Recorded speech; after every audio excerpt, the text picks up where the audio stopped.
Hello, friends. Craig Ballard, Locked On Blue Jays, part of the Locked On Podcast Network, your team every day. In today's Locked On Blue Jay episode, I'll try to help with those Monday blues with hopefully a fun episode, a good episode of Locked On Blue Jays. In today's episode, going to be joined in the second and third segment in a crossover conversation with Locked On Astros, as we'll take a look at what are the Blue Jays up against here on Monday, Tuesday, and Wednesday. In our first segment, we'll put a bow and we'll wrap up what we saw, the good, the bad, and the ugly from this first Toronto Blue Jay homestand. You are Locked On Blue Jays, your daily Toronto Blue Jays podcast. Part of the Locked On Podcast Network, your team every day. I am Craig Ballard. I am Locked On Blue Jays, and I'm thankful that you're making Locked On Blue Jays your first podcast listen each day.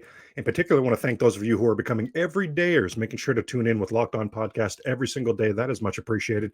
Always enjoy talking Blue Jay baseball with you. For today's first segment on this Monday, let's go ahead and take a look at the good, the bad, and the ugly of what we just saw as the Blue Jays' first homestand now completed. First of all, squarely in the good category, the record 4-2. I mean, I'm gonna take that, right? 4-2. Yes, I mean, each series they won each series. That's in the good category. Each series had a chance for a sweep, and the Jays missed it both times. That'll be in a different category, right? That's not in the good category, but 4-2 overall record. That opens up the season at 10-6. And you everydayers will recall we've spoken a few times about how difficult this Blue Jay schedule is early on. And it's not any sort of conspiracy or anything like that by baseball. It's nothing like that. It's because of the renovations, right? But whatever the reason, 25 of the first 37 games for your Toronto Blue Jays this season are on the road. And then immediately, like the next day following that, the Blue Jays open a string of playing 17 straight games, usually over a 17-day span, 17 games in 17 days, usually over a 17-day span. Sorry, you're off at least twice, maybe even a third time in there. Blue Jays won't have any days off. That's right on the heels, again, of that 25 out of 37. So that's a tired, a jet-lagged Blue Jay team that's going to have to run a gauntlet, and the Yankees and the Rays are in there as well. There's some tough teams in there. So we've talked before about just a very difficult start to the schedule for the Toronto Blue Jays in 2023. And the rest of the American League East isn't going to sit around and wait for the schedule to even itself out, right? The Tampa Bay Rays aren't waiting around. The New York Yankees aren't waiting around. So talked about the importance of the Blue Jays getting off to at least a treading water start to this very difficult, gauntlet at the beginning of the season. If not, put themselves in a little bit better position than just treading water to really be able to make a run, in particular in the second half when the schedule becomes very home field dominant. Well, a 10-6 start, excellent. Like that very much. Especially remember that was a 1-2. That was a 1-3 start. So 9 wins over the last dozen games. Gotta like what we're seeing from the Toronto Blue Jays. Also in the good category, in games 1 and game 2 of that Tampa Bay series, the Blue Jays out-Tampa'd Tampa. It was the Blue Jays playing fundamental sound baseball and the Rays making all the mistakes and the Blue Jays taking advantage of those mistakes. That's usually what we see. Those roles are usually reversed when these two franchises get together, right? So very good to see that. How about Chris Bassett, Jose Barrios, and Yusei Kikuchi? They had 3 wins three very good starts in a row there. They didn't win the Bassett start. That wasn't on Bassett, though. He was very good. So those 3 in the homestand combined for 17 innings pitched, allowed just 4 runs. So that's a 2.12 ERA. Excellent. Just 12 hits allowed by Bassett, Barrios, and Kikuchi with 4 walks in those 17 innings. So not even a runner on base per inning pitch. Excellent. 22 strikeouts these 3 combined for in the 17 innings. All very impressive, all squarely in the good category. How about Danny Jansen? Danny Jansen, 2 for 3 with a walk and a good job with Kikuchi on Saturday. And that's already good, but how come it's, strong enough to be in the good column on its own? Well, Saturday was his birthday. So the birthday boy having a great game like that. Awesome. How about our boy Bo?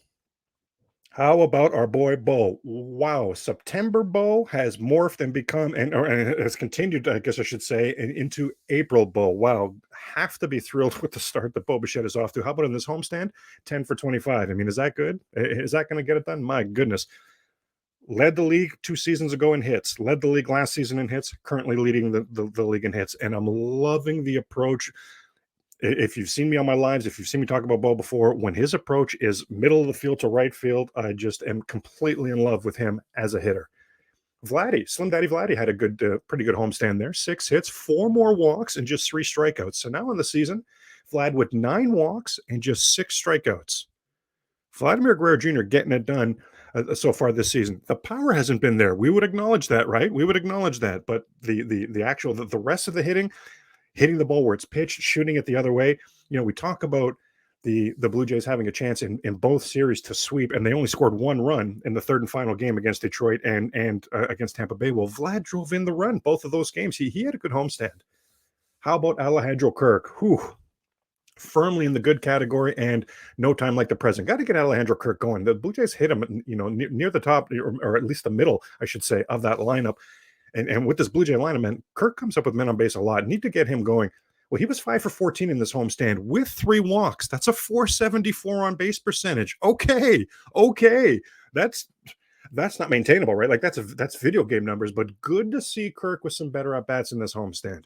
And finally, in the good category, how about Whit Merrifield? His first homestand of the season for the Toronto Blue Jays, in his first full season with the Toronto Blue Jays, 5 hits, 3 runs batted in, and a stolen base.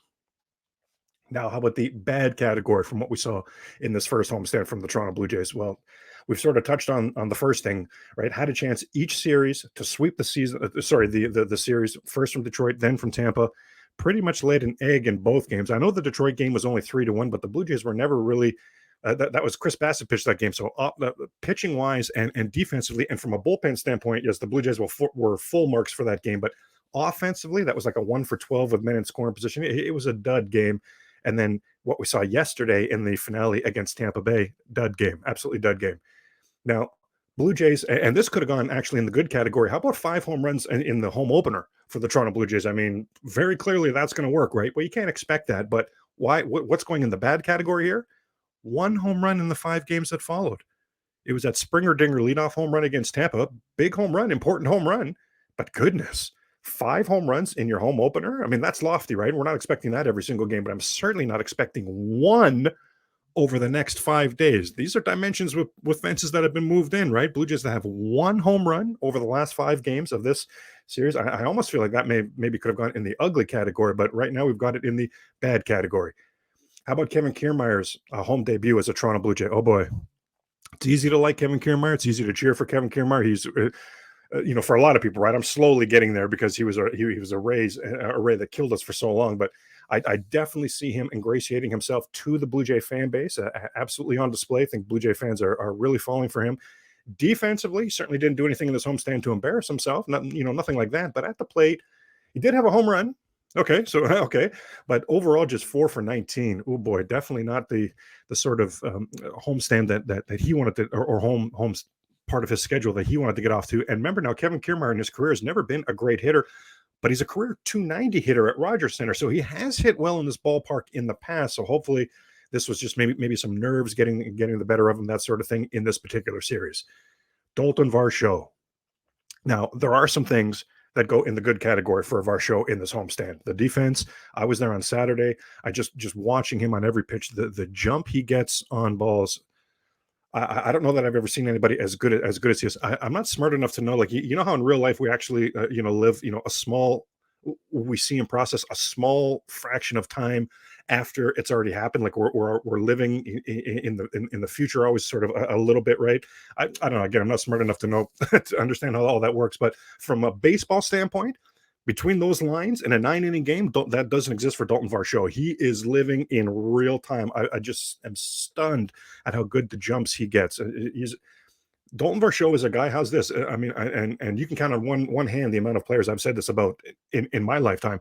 I'd pay. He's worth the price of admission just to watch him defensively. That good, and he was good in this series. Even had a couple of stolen bases in the series. But if we're having an open, honest conversation, 3 for 17 at the plate, completely unacceptable. No, going to need to see, and I think we will see, but going to need to see a lot more from Dalton Varsho at the Rogers Center. Oh boy, there's some ugly. There's some ugly here. First of all, I want to say the Matt Chapman illness. Now, he came back, yes, but did he really come back and be super effective? Don't know. And just out of nowhere, I just think it's so ugly that out of nowhere, such bad luck for the Blue Jays to have a guy, the hottest hitter in baseball is a Toronto Blue Jay, and he comes down with some sort of illness. I just thought that was really ugly. The Romano comebacker, I thought that was ugly. Let's see how long that keeps him out for. Alek Manoah, oh boy. We all love Alek Manoah. None of us wanted to believe all of the projections that he was taking steps backwards this season. Well, it's been on display so far. We'd have to be open and honest about that.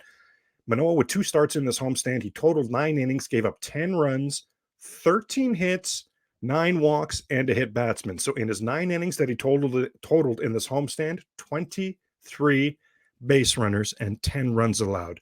My goodness and my goodness. Okay. Yeah, ugly, ugly. Speaking of ugly, boy, another fan favorite, right? That's tough to talk about this way, but Santiago Espinal, oh my good.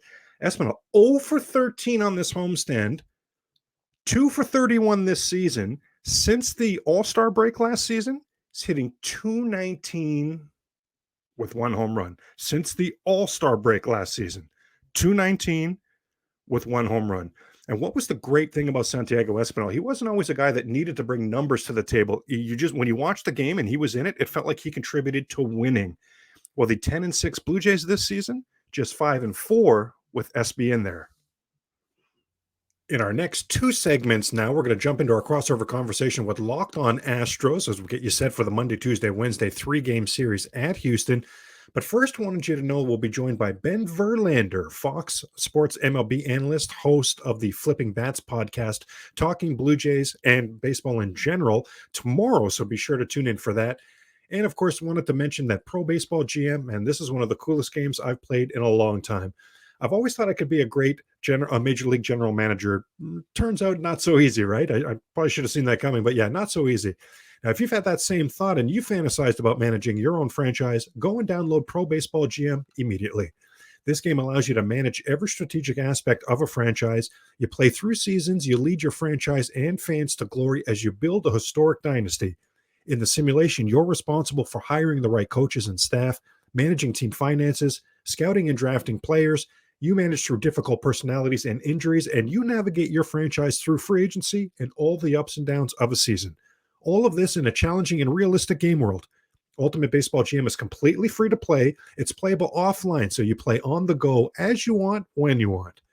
Locked On Blue Jay listeners get a 100% free boost to their franchise when using the promo code Locked On. That's Locked On, all one word, all capitals, in the game store. So make sure to check that out. To download the game, just visit probaseballgm.com, scan the code, or look it up in the app stores. That's probaseballgm.com. Ultimate Baseball GM. Start your dynasty today. So, all right, Craig, tell me about this Blue Jays team. I mean, Jose Barrios is going to pitch in this series. What the heck did the Blue Jays do to him? Did they break him? Boy, oh boy. So coming out the gate with $1 million question. Yeah, I know. That's all I want to know that. Yeah. Well, first of all, we can do some housekeeping here. So George Springer is still wearing number 4 for the Blue Jays, just like with you guys. And yes, I am in Mississauga, right beside you. It's part of Toronto. So yes, we can do some housekeeping there. But yes, Jose Barrios. Wow. The definition of feast or famine as a Toronto Blue Jay. As a Minnesota Twin, he seemed like the definition of steady Eddie. You know, that ERA was going to be in the mid-3s every season. He's come to Toronto. Last season, he had, I believe it was 17 starts where he allowed 2 earned runs or less. That's stellar. That's a yes, please. The issue, Eric, is he had 9 starts where he allowed at least 5 runs last season, and we've seen some of that bleed into this season, where Jose Barrios is getting himself in has gotten himself into trouble, continues to get himself into trouble. Eric, he's not riding any ships. When he gets first and third, 1 out, he's not getting that double play ball or that pop-up. He's not stranding that runner. That 1 run is coming in. And the problem, Eric, it doesn't stop there. It's not 1 run's going on the board in Jose Barrios starts. When he's off, that 1 run inning becomes a 3-run inning, becomes a 4-run inning. You're going to see some more hits in there, some more walks, and some home runs in there. His 4-seam fastball, UGLY, it ain't got no alibi. It's ugly. I believe opponents are hitting, the last time I checked, he was better with it last time out against Tampa the other day, but prior to that, opponents were hitting over 400 against that 4-seam fastball. It is just sitting right down the middle. And you'd think, Eric, sure, it's down the middle, but it's at 96. You'd think it still has some value. It's getting absolutely smashed. His slurve continues to be a top-tier pitch in all of baseball. He's getting as many strikeouts with his slurve as his other pitches combined. The problem is his other pitches have been so ineffective that he's just not able to set up enough batters to have the slurve carry the day for him. He's not able to set up enough batters to have the slurve get him out of trouble. So it's the crooked number innings coming off his best start of the season, Eric. So that's not good news for your Stros. It was against Tampa. He's the one, Eric, that broke Tampa's 13-0 string, for crying out loud. Wow. Like, do you believe that one? Yes. But yeah, Barrero's been very up and down. I know we'll get to that matchup. That's the Wednesday game against Garcia. I know we'll get to that. But I mean, spoiler alert, Chas McCormick will be brought up, as will Kyle Tucker. Those are two guys that have always hit Barrios well. But I know we'll get to that. But sort of long story short on Barrios, yeah, the consistency hasn't been there. When he's on, he is the Jose Barrios. You're asking, hey, did you break this guy? He is still that Jose Barrios. But far too often. And Eric, the problem is, the Blue Jays re-upped with him on a 7-year contract, a whole year earlier than when they even had to start having a year left in his contract. And I can't come down on the Blue Jays for that, because at the time, that would be hindsight by me, right? At the time, I thought that was 2 thumbs way up. Now it's looking like we have another 6 years with this. It's not going to promote regrowth, Eric. I'll say that. Yeah, I mean, we might as well just talk about this matchup on Wednesday, because Luis Garcia is not having a good season himself. He's 0-2 with a 7.71 ERA. His whip is 1.86. He does have 15 strikeouts in 14 innings, but his velocity is down. He's not getting the same movement on the pitches. And a lot of people are saying it's because he's not allowed to do the rockabye baby motion anymore. But he's a lot more hittable. Like, opponents are hitting 322 off of him this year. And it's just crazy how he was one of our more reliable pitchers last year. But now he's allowed 12 earned runs in 14 innings, 3 home runs. It's just not the same guy. And he has 7 walks already. And that's something that he always prided himself on.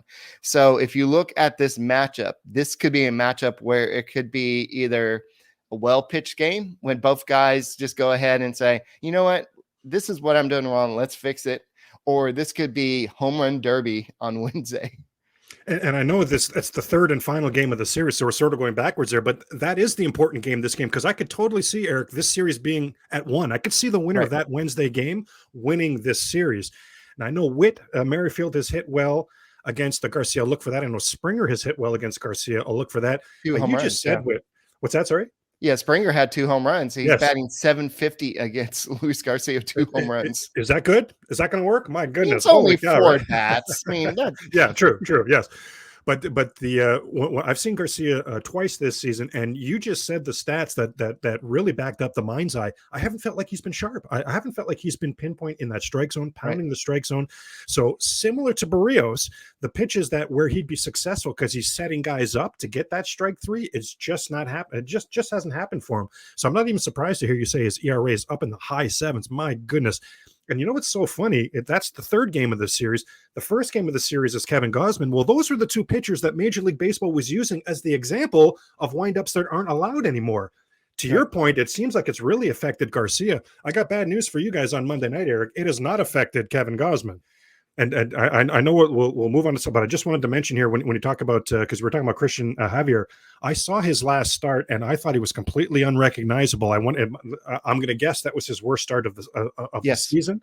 Mm-hmm. But the guy to watch here, Eric, for the Astro fans and for the Blue Jay fans, Kevin Kiermaier has hit Christian Javier, but Whit Merrifield in 2021 as a Kansas City Royal took him deep last season as a Kansas City Royal, took him deep in this ballpark at Minute Maid. So really hoping to, no offense to you, Eric, don't hang up on me here, but really hoping to see a 3-peat. You're lucky that you're missing Framber Valdez. He is on top of his game tonight. Do not think I did not notice that, Eric. Do not think I did not notice that. I wish I could say you guys are lucky you're missing Alek Manoah, but he struggled mightily. I definitely noticed we'll miss Valdez.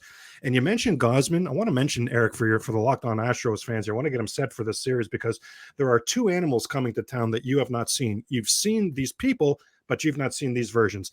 The last time Gausman was on this mound was 2017 as a Baltimore Oriole. Baltimore Orioles didn't even allow him to throw his splitter. His splitter right now is as good a pitch as there is in all of baseball. So you're going to see a very difficult Kevin Gausman on Monday. But I want to touch on Bo Bichette, Eric. Bo Bichette, traditionally in April I'd rather have your eye at the plate. Traditionally in April, he has been dreadful, absolutely putrid. Last September, he hit over 400. He just caught absolute fire. And I want to tell you, he's brought that approach. He's brought that to this season and is on absolute fire. The Jays always travel to Houston in April. So you guys, Eric, you've only ever seen April Bo that reeks. Wait till you see this guy that's coming to town this week, Eric. Well, for that matter, Kyle Tucker has always struggled in April, but he's off to a pretty strong April this year. So who's struggling really bad right now is Alex Bregman. Alex Bregman took 53 at bats to hit his first extra base hit, which was a home run. Wow. And he had back-to-back days with home runs. And so he's still struggling a little bit, but he's still getting walks. And Alvarez is leading baseball, I believe, with RBIs. And he missed almost all of spring training with a hand injury, and he only played, I think, a total of 6 games in spring training. So, but it's just amazing what this guy can do. And then Jose Abreu, a lot of Astros fans are saying this was a big waste of money. Wow. He's not doing anything. He is getting on base, but he's just not doing any type of power. He did have a RBI double the other day, but no home runs yet. So I'm going to give this guy a little bit more time. Sure. But everybody's like, well, we should have signed Yuli because he hit a home run the other day. Well, is that no? I mean, you don't really sign a player just because he hit one home run. Abreu would be fine, but I think that this will be a good early test. But Alvarez and Bregman, I'm concerned. We haven't touched on this middle game yet with Chris Bassett against Urquidy. Mm-hmm. I'm concerned about I'm concerned about Alvarez 24/7. If he's this guy's special, but Bregman, because I've noticed the slow start Bregman's off to, and he's hit Bassett very well in his career. I'm concerned that Bassett actually has the cure for what ails Bregman. You're awesome, Eric. The Locked On Astros, the fan base. I'm sure everybody's awesome. So fine. I can cheer for Bregman to get right. But as of Thursday, Eric, go ahead and get right. I'm concerned about this middle game. Bassett against Urquidy. Whit Merrifield again. Here's a guy you're going to have to contend with. He's hit well in this ballpark before. Springer.